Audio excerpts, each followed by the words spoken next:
Assalamualaikum dear students, I am Anil Kumar Rajani and today we are going to discuss about the urinary system in man. So आज का जो हमारा topic है वो है urinary system in man. सो सबसे पहले अगर हम बात करें यूरिनरी सिस्टम तो ह्यूमन बॉडी के अंदर जो ह्यूमंस के अंदर जो यूरिनरी सिस्टम है वो कंसिस्ट होता है 4 मेन थिंग्स पे. सबसे पहले किडनीज जो कि क्या है यूरिनरी सिस्टम का एक मेन पार्ट है जिसके ज़रिए जो है वो यूरिन फॉर्मेशन एंड फिल्ट्रेशन का प्रोसेस होता है. Second one is the uterus. अगर आप इस डायग्राम के अंदर देखें तो first one is the kidneys से जो है वो एक वेन्स निकलती हैं जिन्हें हम कहते हैं ureters. And the third one is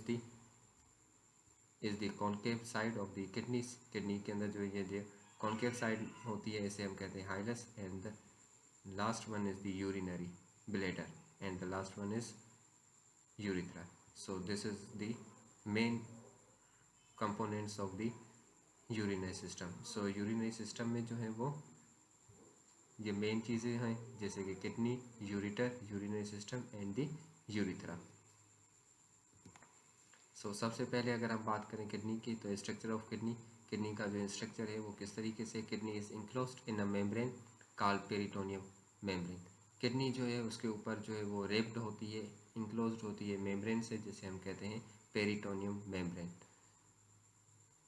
so अब अगर हम किडनी की पार्ट्स की बात करें तो किडनी के अंदर जो है वो 3 मेन पार्ट्स होते हैं, cortex, medulla and the pelvis.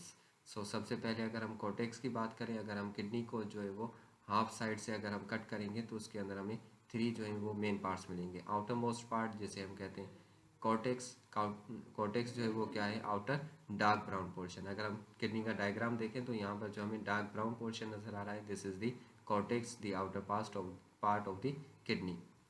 It is covered and protected by a fibrous capsule.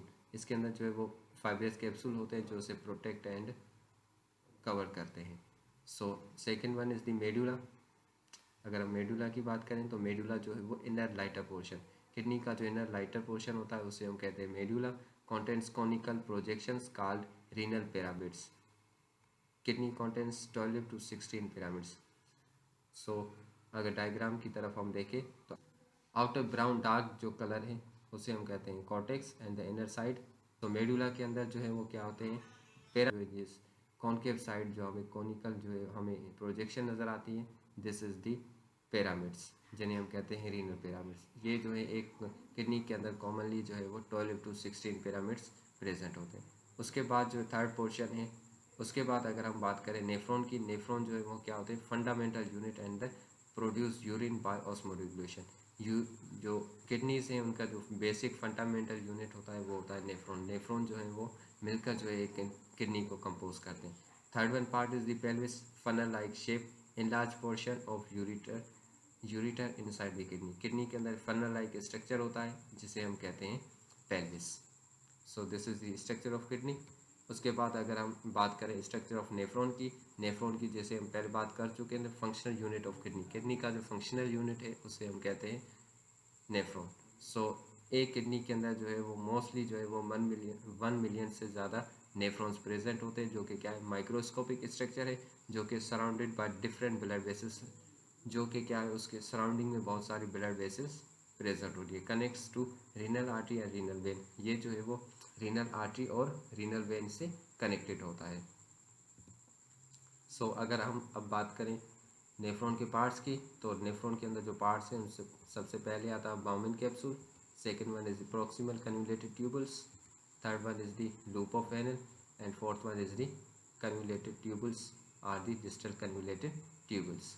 सो अगर हम अब देखें तो ये सारे जो पार्ट्स हमें जिनके नाम लिए थे वो सब मिलकर जो है वो एक कंप्लीट नेफ्रॉन का स्ट्रक्चर बनाते हैं जिसके अंदर आप देख सकते हैं बाउलमैन कैप्सूल जो है वो कनेक्टेड होता है प्रोक्सिमल कन्व्यूलेटेड ट्यूबल से एंड डिस्टल कन्व्यूलेटेड ट्यूबल से. ये तीनों जो है वो मिलकर जो है वो क्या करते हैं एक सराउंडिंग स्ट्रक्चर फॉर्म करते हैं जिसे हम कहते हैं loop of Henle. And the last one stage एक वीन होती है जिसे हम कहते हैं कलेक्टिंग डक्ट जहाँ से जो है वो यूरिन जो है वो पास आउट होता है. सो this is the structure of nephron. उसके बाद अगर हम बात करें फंक्शन ऑफ द नेफ्रॉन जो है वो किस तरीके से काम करते हैं. सो नेफ्रॉन की अगर हम बात करें तो सबसे पहले जो रीनल आर्टरीज इस डायग्राम के अंदर हम देखें तो this one is the renal arteries. Renal arteries जो है जब किडनी के अंदर इंटर करती है तो वो डिवाइड हो जाती है मिलियंस ऑफ ब्रांचेस में, जिसे हम कहते हैं एफिरेंट आर्ट्रियोल्स। सो जब वो एफिरेंट आर्ट्रियोल्स के अंदर जो है वो डिवाइड हो जाती है तो उसके बाद ब्लड इंटर हो जाता है किडनी में थ्रू दी रीनल आर्टरी। अब ये जो डायग्राम में आप देख रहे हैं बाउमेन कैप्सूल के पास, this is the renal artery. यहाँ से जो है वो ब्लड इनसाइड आता है एफिरेंट आर्ट्रियोल के ज़रिए, एंड उसके बाद जो है वो फर्दर मोर डिवाइड हो जाती है ब्लड कैपिलरीज में, मतलब बाउमेन कैप्सूल में। तो यहाँ से जो है वो ब्लड इंटर होता है और वहाँ आ जाता है बाउमेन कैप्सूल के अंदर, जिसे हम कलेक्टिवली कहते हैं glomerulus. So collectively this is the bowmen capsule, लेकिन जब हम इसे कलेक्टिवली इसके अंदर जो भी ब्लड वेसल्स और जो नेटवर्क प्रेजेंट है तो उसे हम कलेक्टिवली कहते हैं ग्लोमेरुलस। सो बाउमेन कैप्सूल जो है, बाउमेन कैप्सूल को और ग्लोमेरुलस को कम्प्लीटली जो है अगर हम कलेक्टिवली टर्म यूज़ करें तो उसे हम कहते हैं Malpighian body are the renal कार्टूसल्स। सो उसके बाद ब्लड जब ग्लोमेरुलस से पास आउट होता है तो उसे हम कहते हैं एफिरेंट आर्ट्रियोल। एफिरेंट आर्ट्रियोल के ज़रिए जो है वो ब्लड वहाँ से पास आउट होता है और उसके बाद वो सराउंडेड दी नेफ्रॉन, नेफ्रॉन में जो है वो स्प्लिट हो जाता है। उसके बाद जो ब्लड कैपिलरीज होती हैं वो आ जाती हैं लूप ऑफ हेनल में। उसके बाद जो है वो ब्लड जो है वो लूप ऑफ हेनल में आ जाता है, जिसके जिसके यहाँ पर आने के बाद वो जो है वो ब्रांचेस के अंदर वो सेपरेट होने के बाद वो कलेक्टिंग डेट के ज़रिए पास आउट होता है। सो उसके बाद अगर हम सिंपली इसको इस तरीके से भी डिफाइन कर सकते हैं कि ये जो आपको स्ट्रक्चर नज़र आ रहे हैं बाउमेन कैप्सूल, सो बाउमेन कैप्सूल से जो है वो सबसे पहले ब्लड जो है वो इंटर करेगा, इंटर करने के बाद वो जो है वो इंटर होगा बाउमेन कैप्सूल में, रीनल आर्टरी से बाउमेन कैप्सूल में, बाउमेन कैप्सूल से ज़रिए वो जो है वो प्रोक्सिमल कन्वुलेटेड ट्यूबल्स, उसके बाद डिस्टल प्रोक्सिमल कन्वुलेटेड ट्यूबल्स में इंटर होगा। उसके बाद वहाँ से जो है वो लूप ऑफ हेनल के ज़रिए through the distal convoluted tubules pass out होकर वो कलेक्टिंग डक्ट के ज़रिए वहाँ से पास आउट हो जाएगा। और इन दोनों के दौरान जब प्रोक्सिमल कन्वुलेटेड ट्यूबल से और डिस्टल कन्वुलेटेड ट्यूबल से जब ब्लड जो है वो पास आउट होता है तो उसके अंदर जो है वो फिल्ट्रेशन के प्रोसेस होते हैं। सब फर्स्ट जो फिल्ट्रेशन होती है उसे हम कहते हैं अल्ट्रा फिल्ट्रेशन, जो कि बाउमेन कैप्सूल के अंदर ग्लोमेरुलस के अंदर होती है, जिसके अंदर जो है वो फिल्ट्रेशन होती है ब्लड की। उसके अंदर जो भी मटेरियल जो कि सब्सटेंसेस हैं उनके अंदर सेपरेशन होती है। उसके बाद फर्दर मोर जो रीएब्जॉर्प्शन का प्रोसेस है या अल्ट्रा फिल्ट्रेशन जो है वो डिस्टल कन्वुलेटेड ट्यूबल्स और प्रोक्सिमल कन्वुलेटेड ट्यूबल्स के ज़रिए होती है। सो this is all about the urinary system of men.